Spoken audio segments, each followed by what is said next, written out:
राधे राधे, जय श्री कृष्णा। दोस्तों आप सबको नवरात्रि की हार्दिक शुभकामनाएं। और आज का ब्लॉग बनाने का मेरा जो मेन मकसद है वो क्या बोलूँ मैं आपको। मैं यूट्यूब में बहुत नई हूँ, जिसको किसी चीज़ का मतलब यूट्यूब के किसी भी चीज़ के बारे में कुछ भी नहीं पता है। बस जैसे जैसे डे बाय डे पता चलता जा रहा है वैसे वैसे मैं अपने आप को अपडेट कर रही हूँ। तो 3-4 दिन पहले मैंने अलका का टॉक विद अलका का एक देखा था, वीडियो देखा था, ब्लॉग देखा था, जिसमें वो उनकी बातों से ऐसा जाहिर हो रहा था कि वो उनकी किसी दूसरे यूट्यूबर से कुछ मतलब अनबन सी चल रही है।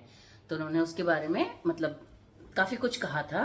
और तो मैंने सोचा देखूं वो कौन है, क्योंकि वो उनका पर्टिकुलर नाम तो नहीं ले रही थी, लेकिन तो मैंने सर्च किया तो मुझे पता लगा कि वो जिन के बारे में कह रही थी तो उनमें से एक है मंजू मंजू क्रिएशन के नाम से उनका चैनल है, और दूसरी है आई थिंक मनस्वी डॉक्टर रेखा।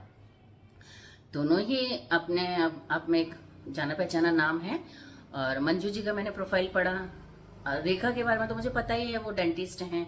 काफ़ी अच्छा प्रोफेशन है, बहुत अच्छा प्रोफेशन है। कड़ी मेहनत के बाद ही इंसान डॉक्टर बनता है। तो और मंजू जी का मुझे चैनल के जब मैंने उनका देखा चैनल ओपन करके, तो उनके प्रोफाइल से मुझे पता लगा वो एक फाइन आर्ट्स में उन्होंने एमए किया। इट मीन्स कि वो एक टीचर हैं। और जैसा कि आप लोग जानते हैं, टीचर अपने आप में बहुत बहुत बड़ी पोस्ट होती है टीचर की, और बहुत दायित्व भी होते हैं उनके ऊपर। भविष्य की नींव भी वही मतलब एक शिक्षिका ही है जो आप और हम जैसे को शिक्षित करके भविष्य की नींव बनाती हैं। तो धीरे धीरे पहले तो मुझे कुछ कहानी समझ में नहीं आई कि क्या है क्या नहीं, बस इतना ज़रूर समझ में आया कि इनको लेकर के कुछ इनमें अलका में और इनमें आपस में कुछ मिसअंडरस्टैंडिंग कह दो, कुछ अनबन कह दो, अपनी अपनी भाषा में जिसको जो कहना है वो कह दो। लेकिन मुझे अच्छा नहीं लगा, मुझे थोड़ा सा मतलब अजीब सा लगा ये सब चीज़ें देख करके। First of all Alka ji अपने बेटे को बीच में लेके आई, वो भी सही नहीं है। और मंजू जी अपने पेरेंट्स को लेके आई, वो भी सही नहीं है। क्योंकि देखो वाईटी में इस तरीके की लड़ाई झगड़ों में ना तो पेरेंट्स को इन्वॉल्व करो और ना ही बच्चों को इन्वॉल्व करो। पेरेंट्स जो हैं बहुत रिस्पेक्टफुल होते हैं, तो उनको तो इन सब चीज़ों से दूर रखो। और बच्चों का तो कोई लेना देना ही नहीं है इन सब बातों में, होना भी नहीं चाहिए। तो मैं यही कहूँगी कि मतलब इस जगह पे मेरे को दोनों ही गलत लगते हैं। वो अपने पेरेंट्स को लेके आई, वो अपने बेटे को लेके आई। लेकिन हाँ ठीक है, वो अपने अपने क्लैरिफिकेशन के लिए लेके आई, तो वो क्या मैटर है वो जाने। लेकिन मुझे जो चीज़ अच्छी नहीं लगी मैं उसी के बारे में कह रही हूँ।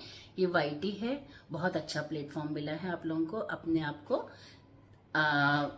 मतलब अपने आप को दुनिया के आगे शो करने के लिए। बहुत प्यारा प्लेटफॉर्म मिला है, और आप लोग कामयाब भी हो रहे हैं। और कामयाब हो क्या रहे हैं, आप लोग कामयाब हैं इस प्लेटफॉर्म में। तो आपके बहुत ज़्यादा सब्सक्राइबर्स हैं। मंजू जी को तो मैं देख रही थी, उनके जब मैंने चैनल ओपन किया तो उनके जो उन्होंने ड्राइंग करी है, पेंटिंग करी है, वो तो वाकई में काबिल तारीफ है। बहुत उनकी जो पेंटिंग्स थी मुझे बहुत अच्छी लगी। एक वो जो खून की पेंटिंग के नाम से फेमस थी वो मुझे नहीं मिली। मैं चाहूँगी कि मैं उसे सर्च करूँ और वो मैं देखूँ, क्योंकि उन्होंने बोला है कश्मीर द फाइल्स कश्मीर जो फिल्म थी उस पर उन्होंने बनाई थी। तो ऑब्वियसली अच्छी ही होगी और बहुत अच्छी ही होगी, क्योंकि किसी का नाम ऐसा ही नहीं होता। तो लेकिन रात को लाइव के बाद, लाइव तो मैंने कल देखा नहीं था, लेकिन आज सुबह जब मैंने देखा तो उसमें मुझे अलका जी काफ़ी दुखी और उनका बेटा भी काफ़ी मायूस सा रोता हुआ दिखाई दिया। और जब कहानी पता चली तो ये पता लगा कि उनके चैनल पे किसी ने स्ट्राइक लगा दिया, स्ट्राइक दे दिया, और उनका चैनल उड़ गया, मतलब गायब हो गया। तो मैं तो यही कहना चाहूँगी कि आप लोगों की जो कुछ भी हो आपस में कुछ भी लड़ाई झगड़ा हो, कोई भी मिसअंडरस्टैंडिंग हो या कुछ भी आप लोगों का पहले से चलता आ रहा हो,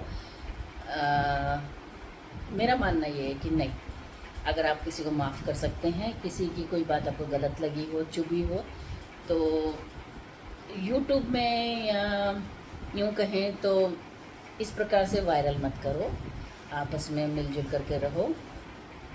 सॉरी बोलने में कोई बुराई नहीं है, अगर जिसने भी गलती करी है तो वो सॉरी बोल दे और झुक जाए। और जहाँ तक बच्चों का या पेरेंट्स को बीच में लेके आना, वो तो बिल्कुल भी शोभा नहीं देता। पेरेंट्स बहुत रिस्पेक्टफुल पर्सन्स होते हैं, उनको भी अपने इस लड़ाई से दूर रखो, और बच्चों को तो बिल्कुल भी इन्वॉल्व मत करो। और मंजू जी, आपसे हाथ जोड़कर रिक्वेस्ट है, आप एक शिक्षिका हैं, आपका काम है, आप तो मतलब ये समझ लीजिए भविष्य की नींव बनाने वाली हैं। जो एक टीचर होती है वो भविष्य के लिए एक नींव खड़ी करती है। तो आपसे तो हाथ जोड़ के यही प्रार्थना है कि अब बड़े होने के नाते अगर ऐसा कुछ है कि आप लोगों ने स्ट्राइक लगाई हुई है, आप लोगों के कारण उनका चैनल उड़ा है, तो अगर आप कुछ कर सकती हैं तो उसमें कर दीजिए। क्योंकि जिस प्रकार से वो रो रही हैं, अब कई लोग ये भी कह सकते हैं कि मुझे फिर अलका ने भेजा है, तो मैं अलका को नहीं जानती, मैं ना सपना को जानती, ना मैं अलका को जानती, ना मैं रेखा को जानती, और ना मंजू जी मैं आपको जानती। लेकिन ये कहते हैं ना कि मैं तो यूट्यूब में बहुत बिल्कुल नई हूँ, जिसको कुछ भी नहीं आता। ना मुझे ये पता है स्ट्राइक कैसे देते हैं चैनल को, चैनल कैसे उड़ाया जाता है या उड़ता है, या कैसे चैनल में जो है आपकी वीडियोस अपलोड वगैरह की जाती हैं। तो मुझे इतनी नॉलेज नहीं है, लेकिन हाँ, जैसे मैं यूट्यूब देखती हूँ तो अलका का भी देखती थी, अलका के थ्रू मैंने मंजू जी का देखना शुरू किया, मनस्वी का देखा था मैंने, सपना के ब्लॉग से मतलब सपना के चैनल के थ्रू मैंने मनस्वी का देखा। और तो अब कुछ दिनों से मतलब कुछ अच्छा सा नहीं लग रहा। आप यूट्यूब में आप लोग सब बहुत फेमस हो, अपने अपने फील्ड में बहुत अच्छा काम कर रहे हो, तो मेरी तो यही प्रार्थना है कि आप सब एक दूसरे को आगे बढ़ाओ। देखो यूट्यूब में कोई आया है, कोई कहे मैं पैसे भी, कोई भी गलती हुई है तो माफ़ करते चलो। देखो माफ़ करने वाला ही बड़ा माना जाता है, कहते हैं ना, मारने वाले से बचाने वाला ज़्यादा बड़ा माना जाता है। तो आप लोगों से यही दुआ है, एक दूसरे के साथ मिल के चलो। माना कि अलका जो है थोड़ी एरोगेंट है, एग्रेसिव हो जाती हैं बात बात पे, ठीक है कोई बात नहीं, लेकिन उनके बच्चे का रोना नहीं देखा जा रहा।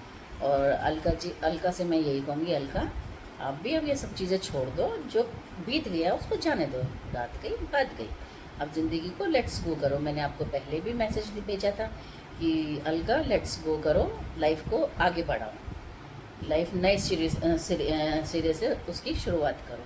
तो जो भी गिले शिकवे हैं उनको आप लोग सब छोड़ दो और आगे बढ़ो घर में। और रही बात मनस्वी की, मनस्वी कहती हैं डिग्री पे उंगली उठाते हैं डिग्री पे। तो आपने बेटा जो कोर्स करा हुआ है वो कोई छोटा कोर्स नहीं होता। मेरा बेटा खुद MBBS कर रहा है, 3rd ईयर में है, तो मुझे मालूम है डॉक्टर की पढ़ाई कितनी हार्ड होती है, कितनी टफ होती है, कितनी रातें हमें अपने उसमें दिन के चैन और रातों की नींद उसमें गंवानी पड़ती है, तब जाके डिग्री मिलती है। तो डिग्री पे तो बेटा आपके अगर कोई उंगली उठा रहा है तो वो भी बहुत गलत कर रहा है। लेकिन घर की लड़ाई को बेटा YT में मत लेके आओ, घर की लड़ाई को वैसे ही मतलब अपने दूसरे तरीके से उसको लड़ो। और अगर सपना कुछ कहती है तो उसको भी मैं यही कहूँगी कि YT में इन लड़ाइयों को मत लेके आओ, आगे बढ़ो, ज़िंदगी बहुत खूबसूरत है और सबको आगे बढ़ने की ही प्रेरणा दो। अगर मेरा भी कोई दुश्मन है, मुझे भी कोई मतलब पसंद, क्योंकि इतनी बड़ी दुनिया है, ये तो है नहीं कि सब लोग हर किसी को ही पसंद करते हो। मेरे को लेके भी कई लोग गालियाँ देंगे, मुझे भी बुरा लगेंगे, लेकिन उनसे भी मैं यही कहूँगी ठीक है, हर इंसान में कुछ बुराई और कुछ अच्छाई होती है, तो आप बुराइयों पे ध्यान ना दें, उसकी अच्छाइयों पे ध्यान दो। अगर किसी में 99% बुराई है तो 1% उसमें अच्छाई भी तो होगी, और सेम वाइस वर्सा, अगर किसी में 99% बुराई अच्छाई है तो 1% उसमें बुराई होगी। तो आप बुराइयों को ध्यान ना दें, इसकी अच्छाइयों को ध्यान में रख करके आगे बढ़ो और सबको आगे बढ़ने का मौका दो। अगर आप आगे बढ़ रहे हो तो दुआ करो कि दूसरा भी आगे बढ़े। आप देखो दुआ में बहुत ताकत होती है, और अलका के लिए अगर कुछ कर सकते हो, उसके चैनल को वापस करवा सकते हो, क्योंकि मुझे तो इन सब चीज़ों के बारे में नहीं पता। तो चैनल को मैं यही कहूँगी, आप उसको रिकवर करो। राधे राधे, जय श्री कृष्ण।